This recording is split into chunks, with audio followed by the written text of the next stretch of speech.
Audio book वाङ्मय 66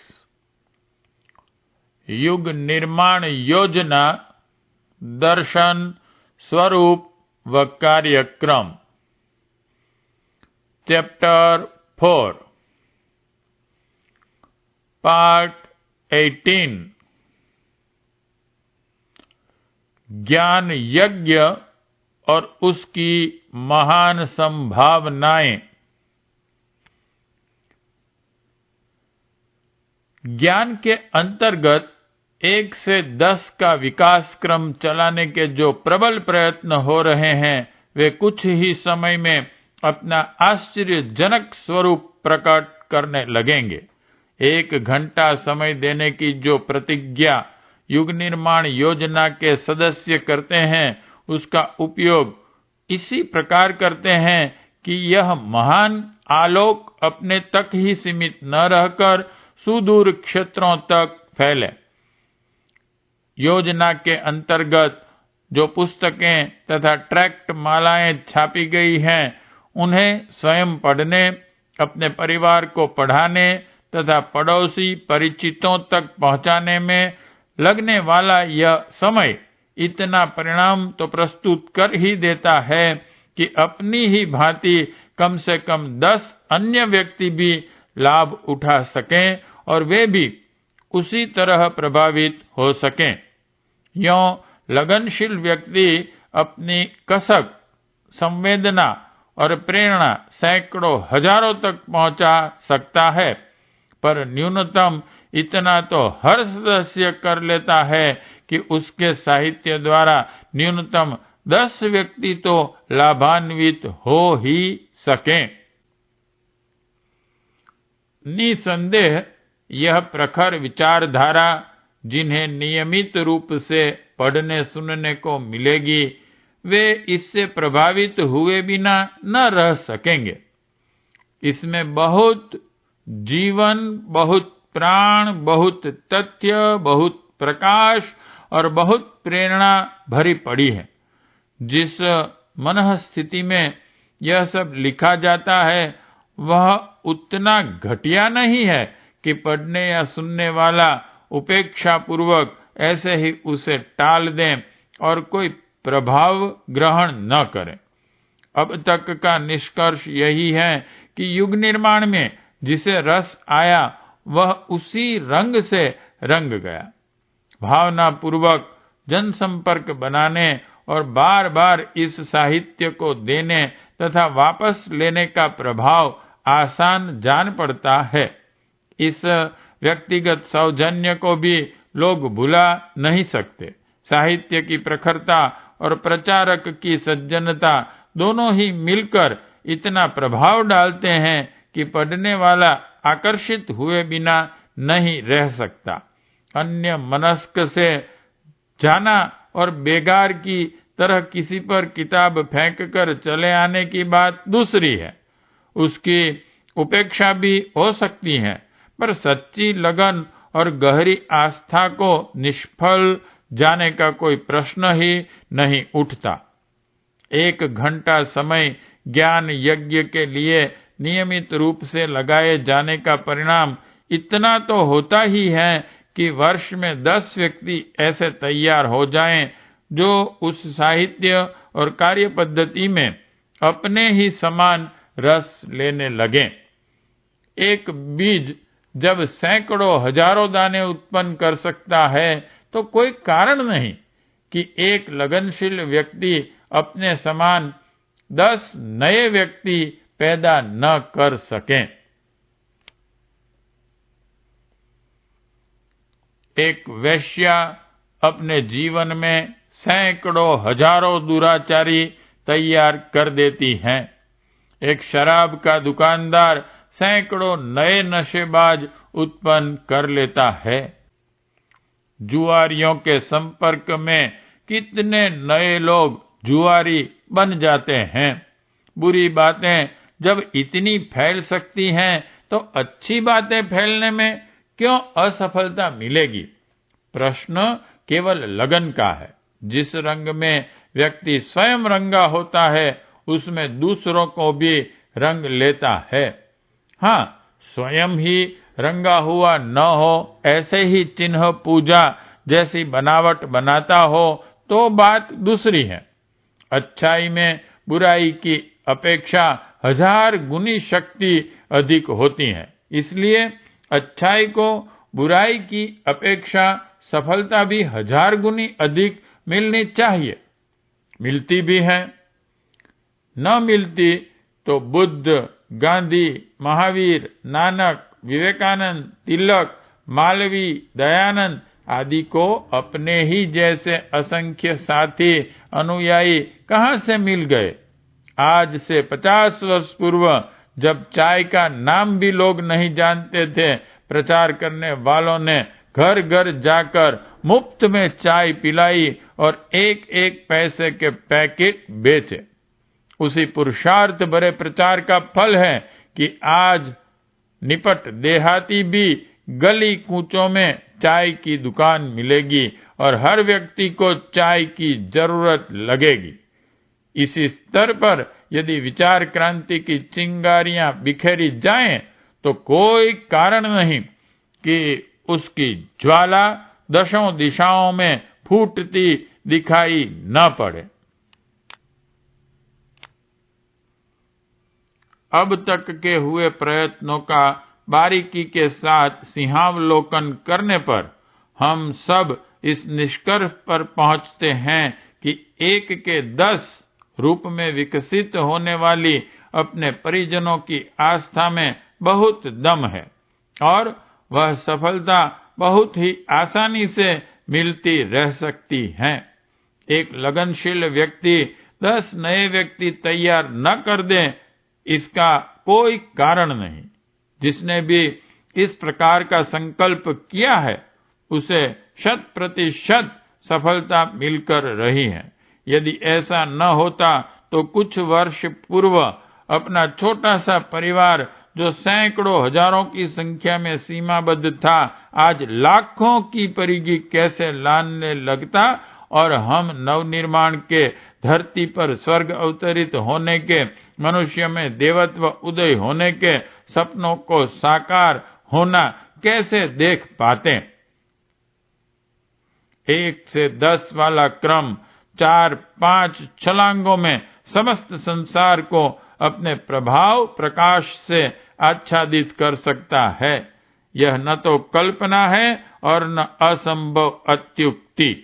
इसके पीछे ठोस तर्क तथा तथ्य काम करता है। हम में से प्रत्येक सदस्य ने प्रतिज्ञा की कि हर 10 नए व्यक्ति अपने रंग में रंग कर रहेगा और उन्हें सदस्य बनाकर छोड़ेगा, तो उसका सच्चा संकल्प निश्चित रूप से सफल होकर रहेगा और इसमें 1 वर्ष से अधिक का समय भी नहीं लगेगा। यह कोई असंभव कल्पना नहीं, वरन नितांत सरल, स्वाभाविक और संभव है। लगनशील व्यक्तियों ने संसार में न जाने क्या किया है, फिर इतनी तनिक सी सफलता प्राप्त कर लेना किसके लिए क्यों कठिन पड़ेगा। यह क्रम चल भी रहा है, इसलिए इसके न चलने में कोई विशेष कठिनाई भी दिखाई नहीं पड़ती। मान लीजिए अभी हम लोग केवल 1 लाख सदस्य हैं। 1 से 10 का क्रम अपनाकर दूसरे वर्ष सहज ही 10 लाख हो सकते हैं। तीसरे वर्ष 10 लाख व 10 गुने होकर 1 करोड़ हो जाएंगे। चौथे वर्ष उसकी 10 गुनी संख्या 100 करोड़ यानी कि 1 अरब होगी। संसार में कुल मिलाकर 6 अरब के करीब आबादी इन दिनों है। उनमें ये वयस्क और समर्थ 3 अरब ही हैं। छोटे बच्चे, वृद्ध, रोगी, असमर्थ और अशिक्षित मिलाकर 3 अरब हो जाते हैं। उन तक अपनी विचारधारा अभी न पहुंच सकेगी। जिन समर्थों तक हमें अपनी बात पहुंचानी है, उनकी संख्या 2-3 अरब के लगभग ही हो सकती है। इतने लोगों तक यह 1 से 10 वाला क्रम यदि नियमित रूप से चल पड़े तो 4-5 छलांगों में 4-5 वर्षों में समस्त संसार के समर्थ लोगों तक प्रकाश पहुंचाया जा सकता है। कहने सुनने में ही यह बात अचंभे जैसी लगती है, वस्तुतः वह न तो कठिन है और न अस्वाभाविक। केवल कर्मठता और लगन की जरूरत है। यदि यह तत्व विद्यमान रहे तो हम लोग 1 से 10 के क्रम पर अधिक बल देते हुए इस विचारधारा को व्यक्ति से व्यक्ति तक पहुंचाने की रीति नीति अपनाकर देशव्यापी ही नहीं विश्वव्यापी क्षेत्र में इन विचारों का आरोपण कर सकते हैं और उनकी लहलहाती हरी भरी फसल फलती फूलती देख सकते हैं। ईसाइयों ने कुछ ही वर्षों में 1-1.5 करोड़ से बढ़कर अपना विस्तार 100 गुना कर लिया और वे 1-1.5 अरब तक जा पहुंचे, तो अपने लिए भी वैसी संभावना विद्यमान है। युग निर्माण की विचारधारा इतनी प्रबल प्रखर और आज की परिस्थितियों के लिए इतनी उपयुक्त है कि प्रजातंत्र और संस्कृति को जीवित रखते हुए समस्याओं के सुलझाव प्रस्तुत करने की दृष्टि से उसे अनुपम और अद्वितीय ही कहा जा सकता है। प्रजातंत्र के प्रतिपादनकर्ता रूसो, साम्यवाद के आविष्कर्ता कार्ल मार्क्स के बाद, सर्वोदय के उद्गाता गांधी के बाद युग निर्माण की विचारधारा और कार्य पद्धति ही है जो हर कसौटी पर हर स्तर पर कसी जा सकती है और आज की परिस्थितियों में उसे सर्वोत्तम कहा जा सकता है। ऐसी प्रखर विचारधारा तथा योजना को सुनने, समझने और अपनाने में यदि आज का बुद्धिजीवी समाज रस लेने लगे तो उसमें कुछ भी आश्चर्य की बात नहीं है। आश्चर्य इतना भर ही है कि अपने समय के व्यक्तियों और प्रवृत्तियों को लोग उपहास उपेक्षा की दृष्टि से देखते हैं, पर पीछे जब उन्हें सर्वत्र सराहा अपनाया जाता है तब चेतते हैं। यदि यह जन दुर्बलता न होती तो अपने समय की हर अच्छी बात को लोग सहज ही अपनाते और सराहते, पर उस दुर्भाग्य को क्या कहा जाए जो किसी बात का महत्व तभी स्वीकार करते देखे जाते हैं जब वह अपनी विशेषताओं के कारण सफलता के समीप जा पहुंचती हैं।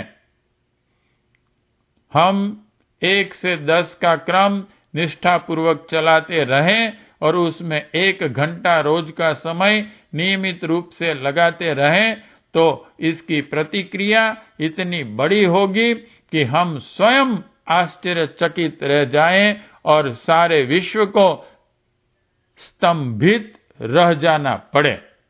इस छोटी बात का महत्व हमें गहराई से समझना चाहिए और इस पर पूरा बल देना चाहिए। स्वयं भी इस प्रयत्न में रहें और अपना सहयोग देकर ऐसी ही प्रक्रिया अपनाने के लिए बाध्य करें। इस प्रकार के प्रयास आज की स्थिति में मानवता की महानतम सेवा के रूप में ही स्मरण किए जाते रहेंगे। 20 पैसा रोज निकालने वाले क्रम से इतना साहित्य मंगाया जाता रह सकता है जिसमें अपनी ही नहीं समीपवर्ती संबंधित 10 अन्य व्यक्तियों की भी भूख बुझाई जाती रह सके। अखंड ज्योति और युग निर्माण पत्रिकाएं, ट्रैक्ट माला, विज्ञप्तियां आदि इस 20 पैसे से ही इतनी बड़ी मात्रा में आते रह सकते हैं कि 1 महीने तक बौद्धिक खुराक का समुचित साधन जुटाया जाता रहे। कहना न होगा कि प्राचीनतम से लेकर अर्वाचीन काल तक के सभी मनीषियों और शास्त्रों के प्रतिपादन का निष्कर्ष प्रस्तुत करने में युग निर्माण योजना के सस्ते साहित्य की तुलना में और कोई सफल नहीं हुआ। इतनी सस्ती, इतनी सुलझी हुई और इतनी प्रखर विचारधारा जो आज की परिस्थितियों में फिट बैठती हो और बुद्धिवाद की कसौटी पर 16 आना सही बैठती हो, अन्यत्र मिलना कठिन है। छोटा और सस्ता होने से ही उसका महत्व कम नहीं हो जाता। यह प्रतिपादन इतना अनूठा है कि आज लोग भले ही उसका महत्व न समझे, कभी इसे भूरी भूरी सराहा जाएगा और कहा जाएगा कि नवयुग के सृजन में इस साहित्य की भूमिका ऐसी रही जिसे अनुपम के अतिरिक्त और कुछ कहा ही नहीं जा सकेगा। 20 पैसा प्रतिदिन निकालकर हम अपने घर में एक बहुमूल्य संपदा ही इकट्ठी करते हैं। इसे किसी भी बहुमूल्य संपत्ति से बढ़कर माना जाना चाहिए। जमीन, जायदाद, सोना, चांदी, नकदी, कारोबार आदि को ही लोग संपदा मान बैठे हैं। असली संपदा तो ज्ञान की पूंजी है जो अच्छे पुस्तकालयों के रूप में ही संग्रहित की जा सकती हैं। इसके प्रकाश और प्रभाव में अपने को, अपने परिवार को और स्वजन संबंधियों को चिरकाल तक ऐसा प्रकाश मिलता रह सकता है जो नार की परिस्थितियों को बदलकर स्वर्गोपम सुख शांति तक पहुंचा सकने में पूर्णतया समर्थ हैं। घरेलू पुस्तकालय ऐसी ही स्थापना है जो हर विचारशील व्यक्ति के घर में एक अनिवार्य आवश्यकता की तरह रहना चाहिए। इसमें कंजूसी किसी को भी नहीं करनी चाहिए। रोटी कपड़े में कटौती करनी पड़े तो भी इस ज्ञान संपदा का आत्मिक आहार का संग्रह किया जाना चाहिए। 20 पैसा रोज जमा करना किसी बाहर के व्यक्ति को दान देने के लिए नहीं है, वरन अपने घर में ऐसे ज्ञान मंदिर पुस्तकालय की स्थापना के लिए है जो परिवार की अति महत्वपूर्ण संपदा कही जा सकती है। सदस्यता की 2 शर्त 20 पैसा और 1 घंटा समय देना देखने में नगण्य सी बातें मालूम पड़ती हैं, पर उनके परिणाम बहुत ही दूरगामी होंगे। 20 पैसे रोज विचार क्रांति का गोला बारूद खरीदते रहना कुछ महंगा सौदा नहीं है। 1 घंटा समय देकर हम 1 से 10 वाला क्रम चला सकते हैं और सारे विश्व को अगले कुछ ही वर्षों में इस विचारधारा से प्रभावित कर सकने में समर्थ हो सकते हैं। जोला पुस्तकालयों का क्रम बहुत दिनों से चल रहा है। 20 पैसे और 1 घंटे का समय सभी सदस्य प्रायः इसी प्रयोजन में लगाते हैं, पर परिवार के तथा संबंध संपर्क के लोगों को यह साहित्य पढ़ने देने, वापस लेने एवं अशिक्षितों को सुनाने का जो क्रम चलता है उसे झोला पुस्तकालय संज्ञा दी जाती है। वास्तव में बड़े पुस्तकालय खोलने की अपेक्षा यह छोटी व्यवस्था अति महत्वपूर्ण है। बड़े पुस्तकालयों में लोग अपनी कुरुचि तृप्त करने वाले उपन्यास ही मांगते पढ़ते हैं। रजिस्टर देखने से ऐसे ही पाठकों की संख्या पुस्तकालयों में मिलेगी। सुरुचिपूर्ण साहित्य वहां सड़ता रहता है। आवश्यकता सुरुचि जगाने और सृजनात्मक साहित्य में दिलचस्पी लेने की है। अभी अपने देश में यह प्रवृत्ति एक प्रकार से मरी हुई ही पड़ी है, उसे पुनर्जीवन देना है। इसके लिए व्यक्तिगत संपर्क ही एकमात्र रास्ता रह जाता है। बहुत प्रयत्न करने पर ही लोग इधर रुचि लेना आरंभ करेंगे।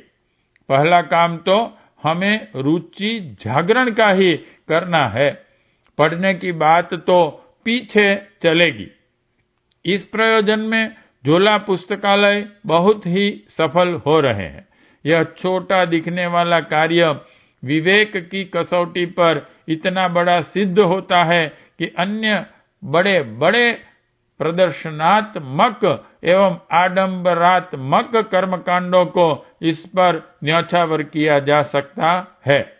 ज्ञान यज्ञ की सफलता में झोला पुस्तकालय से बढ़कर अच्छी भूमिका और किसी माध्यम से संपादित नहीं की जा सकती।